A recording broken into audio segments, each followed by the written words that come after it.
Welcome to Transform Now, the podcast brought to you by robotic process automation pioneer SS&C Blue Prism. Digital transformation has the potential to reshape the way companies service their customers, engage their employees, and manage their operations. Whether you're looking to develop strategies, tactics, or best practices to positively impact the future of work, or you're curious to see how other companies have successfully navigated their digital transformation programs, then this podcast is for you. We're here to help you transform now. Hello, everyone. I'm Brad Hairston with SS&C Blue Prism. Welcome to the Transform Now podcast. Today, I'm thrilled to have as my guest Namita Pande, Director of Digital Innovation and Strategy, R&D at Pfizer, a Blue Prism customer and also named by BCG as one of the most innovative companies in the world. Namita and I will be discussing the automation journey at Pfizer and also the role that automation has played in her career. Welcome, Namita. It's so great to have you on the podcast. Why don't you take a moment to introduce yourself to our listeners? Thank you so much, Brad, for this opportunity. I'm really excited to be here. I'm an innovation and strategy lead for R&D division within Pfizer. I have been with Pfizer for close to 8 years and in the pharmaceutical vertical for more than 18 years. Before joining the current role, I was the engagement lead for automation, and my role was to accelerate the adoption of automation within Pfizer. So we used Blue Prism, and we used few other technologies to really accelerate the adoption of automation within Pfizer. I look forward to hearing all about it. So, Namita, let's start here. Why don't you just talk about the automation journey at Pfizer and how it has evolved over the years? Can you sum up for us what that has looked like? Sure. So automation journey started around 2018 with robotic process automation. It was a novel project at that time. Since then, we have been helping all the areas within Pfizer, including research and development, scientists, finance, supply chain, manufacturing, as well as the office of the CEO, and including digital, to automate their existing processes and make their work faster and more efficient. We have now added many new services like robotic desktop application, Power Automate, intelligent capabilities as well like OCR, IDP, as well as process mining within our team. So automation has been instrumental in our company's digital transformation. Our 600 plus automations are saving our colleagues approximately 1.2 million hours annually. This equates to roughly 600 colleagues worth of work. We have also automated 90% of the company's transactional processes, which allows colleagues to focus on meaningful work that can help us achieve our mission of developing breakthroughs and change patients' lives. In our industry, the average number of automations per company is approximately 120. With over 600 automations deployed, we are 5 times ahead of the industry average. All of these benefits are also helping us retain and attract the top talent, as colleagues are happy to set a digital worker do the repetitive mundane work, and hence we are able to give them a better experience.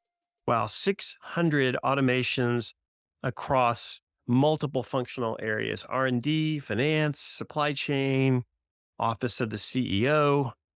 Really, really impressive, Namita. It's also great to hear how many intelligent skills that you've added to your digital workforce. I was trying to keep count as you were rattling them off. Can you talk about how the addition of intelligent skills came about as you grew the automation capability at Pfizer? So we started very much with the rule-based automations, and over a period of time, we realized we can get more intelligent. So we added more capabilities like intelligent document processing and OCR, as well as process mining. But we started with robotic process automation. Then we also realized there was a demand for people to really do a lot of citizen development, and they wanted to go and really create their own automations. And hence we really got into Power Automate. The other thing we noticed, there were many folks who did not need a robotic process automation because they didn't have the funds. And then we needed a simpler solution for them. We used robotic desktop automation for that. So it was like really easy, really cheap. We could get them out in 3 to 4 weeks. It would run on their machine. but then those were for non-GXP, non-compliant systems. So really was able to help them get simple things automated, like creating reports, getting stuff out from one place to another. Simple data entry kind of stuff was done using RDA. So all of these different solutions definitely helped. But more than any of this, I think the launch of COVID vaccine a year and a half back really accelerated the adoption. Because of the launch of the vaccine, we had an exponential increase in the volume of adverse events, and our safety team in Europe needed to ramp up to meet the demand. Hence, we created few process automations to download the report, upload them to our internal system with various categories, and so on. We deployed this automation initially only for few countries within Europe and then scaled it to all of Europe. And now it's deployed globally. With this automation alone, we are able to save approximately 350,000 hours annually. And it really helped safety team to manage the backlog, cost, quality, as well as meet the FDA timelines for submitting these reports. During the same time, during COVID, we also used RPA, again, Blue Prism processes, to really process and do a lot of data entry for a lot of clinical trial data as well. So again, by doing that, we were able to help our colleagues process the data almost 88% faster than before. So it was a big success as well. Yeah, everyone knows that Pfizer led the pack in terms of getting the COVID vaccine out early. I guess that was 2021 when it came out. But not everyone is aware of the role that intelligent automation played in that process. So thank you for highlighting that. That's a really great story. Namita, I want to ask you about your internal marketing of your intelligent automation capability to the rest of the organization. You mentioned earlier about all the different functional areas that you expanded into over time. How exactly did you guys communicate and promote automation and get people's attention such that they wanted to come and work with you and take advantage of this? As you know, whenever you start a new project or a new service, you really need to educate folks so that you can find the right use cases for that. And for similar reasons, we had to do something very similar. We started a campaign called Automation Domination. And through this campaign, we were able to get some budget where we were able to not only just add global team members, but also create a lot of campaign material.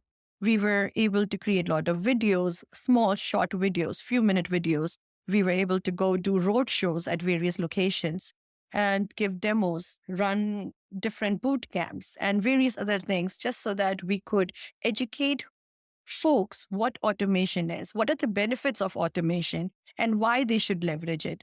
There was a very interesting example I used to talk to them.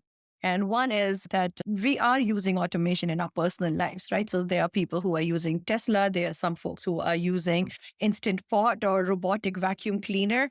And the one that really works and everyone gets to understand is many, many years back, we all had to get up and change the channel or increase the volume for our television sets. And now we sit on our couch and we use a remote control to do it. Sometimes we don't even need to use a remote control. It could be voice activated or it could be through your phones. So what has changed? It's just an innovation that has happened, right? You have now automated it. You have completed an innovation that instead of a human person getting up and changing the channel, now you're able to do it through a click of a button. And exactly those are the kind of things we want to do here. Things that you don't want to do, things that are very boring, mundane, very regular, repetitive. Those are the kind of things we want you guys to really give away. Let automation, let a bot do it for you. You may be able to get better compliance. You will be able to reduce the hours that you're spending on those things and then use it more for innovative ideas, right? You can now go build more innovation because we can completely offload you from all the manual work that you were doing. And those were kind of things that we explained to our colleagues. We also did a lot of marketing within our social intranet sites, that is by using messages in Yammer, Teams, Go Live messages, talking about what automation went live, use cases, and again, same things as roadshows and boot camps. All of these things really helped because people understood what we are doing, how we can help them. then we used to go and meet with them, look into their use cases, and either solve end to end or at least solve a portion of their problem, which also helped them quite a bit. Mm. Well, I love the automation domination name. That is a great brand. Really sets the tone for sure. You mentioned innovation and the idea that automation is innovation. Talk about the influence that your executive leaders had and how they kind of propelled your program forward. If you could maybe share some of the things they said or did in getting the organization focused on automation, making it a core competency, if you will.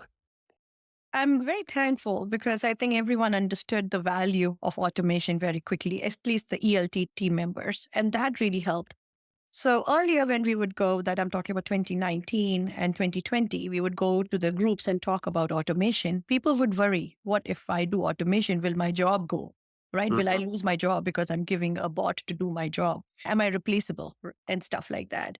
But then our ELT team members really changed the tone. They talked about it. They said, bring innovation to your team. If you bring innovation and you bring automation to your work, we would be happier. We will really regard you guys as innovative team members. And that really changed the tone. So everyone was interested. It was like almost everyone wanted to really get into automation.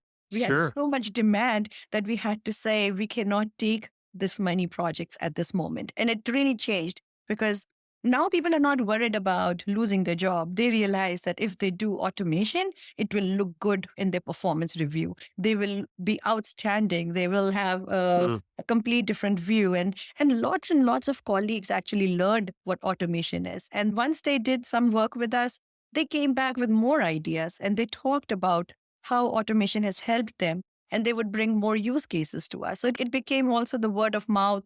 And we had a lot of repeat customers because of this.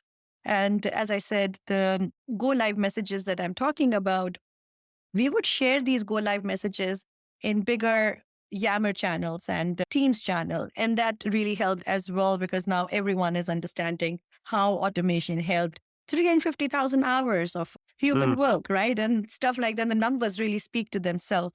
And when we shared last year our dashboard and talked about 1.2 million hours savings, now you can imagine who doesn't want to get into this automation boat, right? Everyone wants to be part of it because they all want to see how they can really help retain their team members and do better work than what they're doing.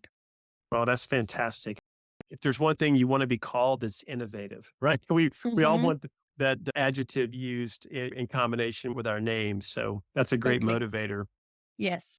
Well, you've talked a little bit about it already, but last year in particular, the automation team achieved some really, really incredible results. Can you just elaborate on that a little bit more? Yeah, so I think last year we started because of the COVID vaccine, we really had more savings than previous years because of all the COVID projects were live and we were able to find the savings and account for those savings. So we were earlier only 500,000 hours, 550,000 hours annually. And then because of some of the projects that I was talking about earlier, we were able to go up to 1.2 million hour of savings, as well as we have 500 plus automations that we are running at this moment. So definitely we added a lot more. And also we started doing more than just rule-based automation. So earlier we were really doing only rule-based. Now we were able to add few other capabilities like OCR and intelligent document processing and process mining and stuff like that. So we were able to really reach more global. Many times we would do one project for one country, and now we were able to expand it and scale it to other countries. And hence, sometimes there were easy wins, sometimes there were difficult wins, but we were really able to expand to many more folks, I would say, and many other countries and regions to bring these automation savings. Oh, that's great. You mentioned process mining. Could you talk a little bit about just how you've been using that and what kind of benefits you've had from it to date? Sure. So we've been using Abby Timeline to really help us find the bottlenecks in our existing processes. So we've used it with Workday and ServiceNow and few homegrown request manager not request manager itself, but many ticketing systems that are homegrown, right? So we've been Hmm. really able to use that and figure out where are the bottlenecks, what is their existing process look like.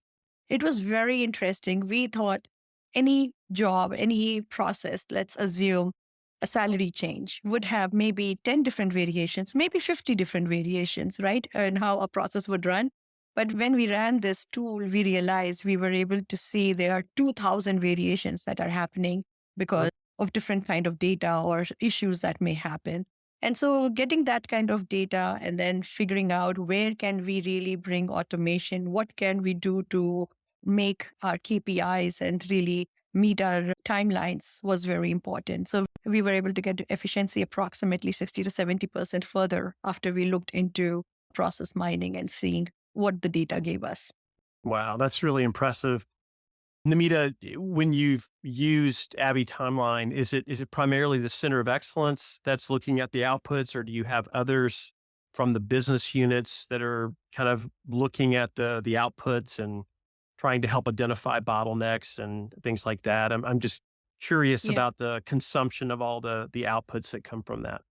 So it's a very interesting tool, but just digital a center of excellence will not be able to make a headway out of the information that will come out of the tools like this. You really need to involve the business because they understand what the data is and what we are, and they will be able to really help find what they need to look for, right? So they can say, Mm-hmm. okay, for this country, for that, this, for this feature, for this project.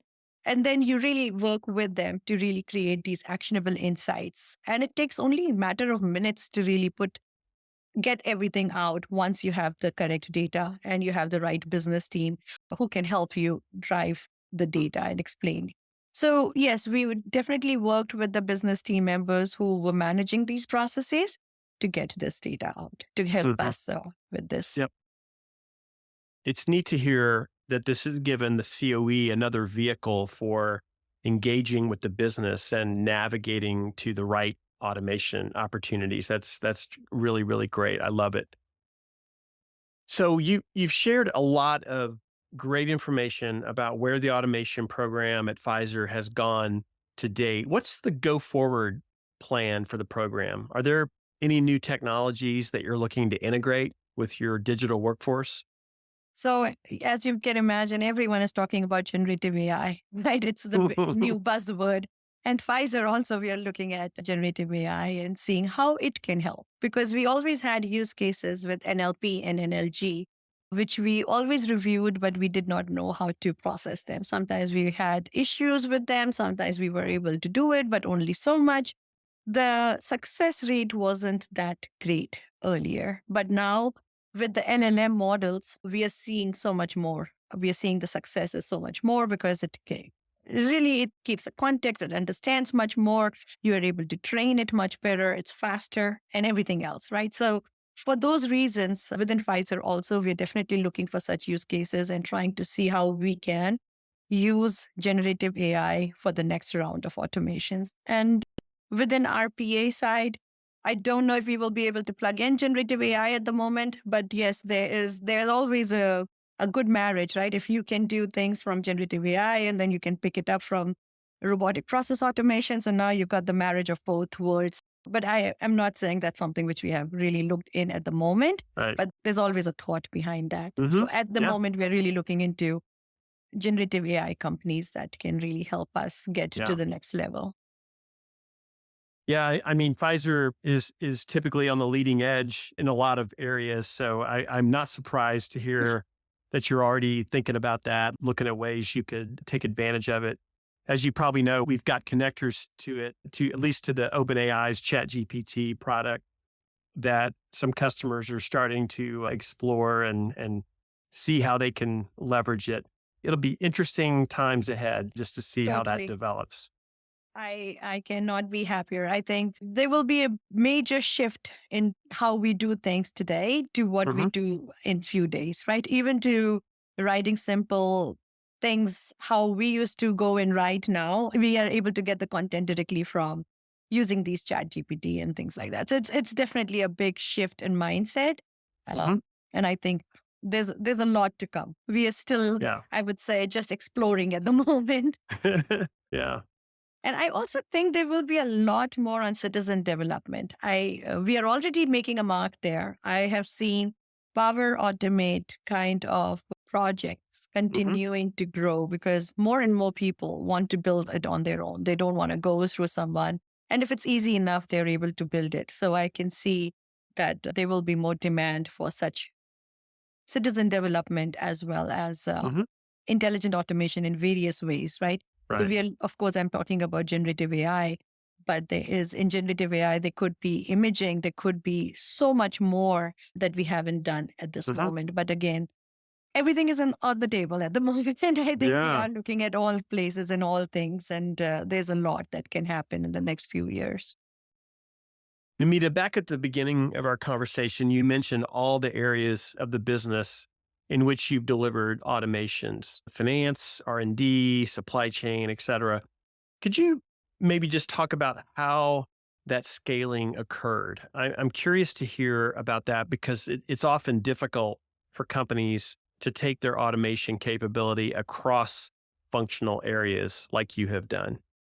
Sure. So we started with, I would say, finance was one big place where we did a lot of automations. And you can imagine with rule based automations, right? You can get so much work done with Hmm. RPA because we were really able to simulate a user, able to get approvals and everything else, bring human into the loop. And slowly we expanded towards global product development area, that is GPD area, R&D, safety, compliance, as well as HR. It was interesting. We didn't think we would make so much of headway in various areas, including compliance and HR as well. Workday was interesting. We also Hmm. reached to the office of the CEO, and he needed some, not him, it's himself, but his administrators needed some simple automations to manage their workload. And we were able to create automations for them to manage the itineraries and the plans and stuff like that, and to manage their Hmm. emails and so much more, right? So, what I feel is automation can be leveraged anywhere. It can be, even with Right. scientists. So that was another interesting one when we were able to really meet few scientists and able to share with them. And we were able to help them find some automation opportunities as well. But overall, the most impactful ones have been in safety, compliance, finance, and Hmm. HR. Fantastic. Namita, to wrap up our conversation, I would love for you to give us your thoughts on the role that automation has played in your career path and your development as a professional, especially now that you've moved into a new role in the organization. Talk about the impact it's had and what would you say to the younger generation that's coming into the workforce right now? Should they explore automation, for example? How would you advise them? Thank you, Brad. This is a wonderful question. Sometimes you sit back and think, where did you start and where have you reached, right? So, as you asked this question, I was thinking about it. I started in Pfizer 8 years back. And in 2017, I came up with this idea of putting a chatbot out there. One of the business unit agreed and we deployed, and it was the first chatbot that went live in 2017. It was a new thing. Not many people knew the terminology. Not many people understood what it can do. And of course, it got blown up right after, right? Everyone wants to use chatbot. No one wants to go to frequently asked questions within the website anymore. So that was the beginning of my automation journey in some ways. I started there, and then there was a position in intelligent automation services team where I was really asked to help them with deploying a lot of chatbots and machine learning solutions. So that was very interesting. It was a completely different ball game for me. I was more into Java, C++ kind of work and the websites work. So this was a little challenging for me, but I loved it and I took it over, did well. And then there was a position that opened up in robotic process automation. So you can see that it started from chatbot to Hmm. intelligent automation to, again, to RPA. And RPA was interesting because people who could not do things in intelligent automation because they were not ready or things were not up to speed at that moment. Now, with robotic process automation, we were able to go anywhere, get anything done because we're really simulating a user. We're not bringing intelligence, we're not bringing cognition. It was just rule based automations. We were able to make a lot of headway. I think I got lucky with how I was at the right place at the right time. But it was also the drive to learn what's new and how to leverage it and then test it out. As I said, the first chatbot that I built, I did not know if it will go anywhere. Or the times I brought new services within my team, I did not know whether we would be able to do it or not, whether I'll be successful or not. We got IDP recently last year. I had no idea how we will get projects for it. But then I had some feeling that, yes, this can work. And going out and showing people, this is what a handwritten note looks like. And this is what the project can do. And now it can read that. It can categorize it. You can do all unstructured data and structure it, right?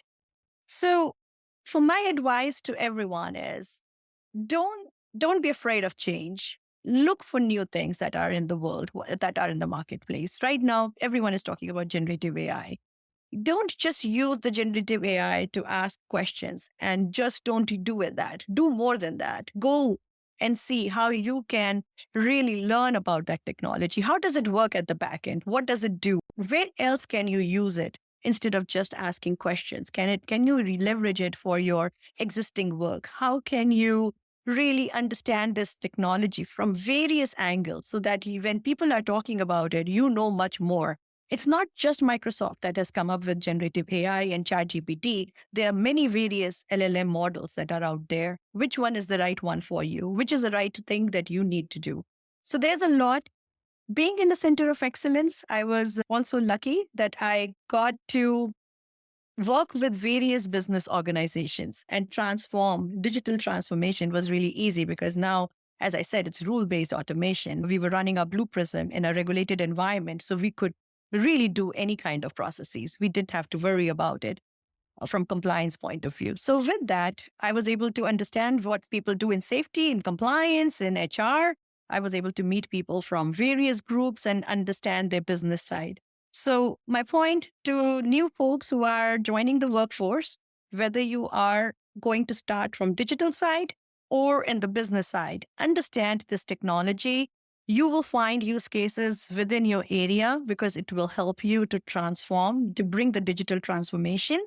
And as I was mentioning earlier, when you do come up with such ideas which are innovative, you become the innovator. And then you are really looked up for something more than just a normal person who's doing their work efficiently. It's like, oh, this person can figure out how to do it. So you are more of an innovator. So I want more innovators in this workplace.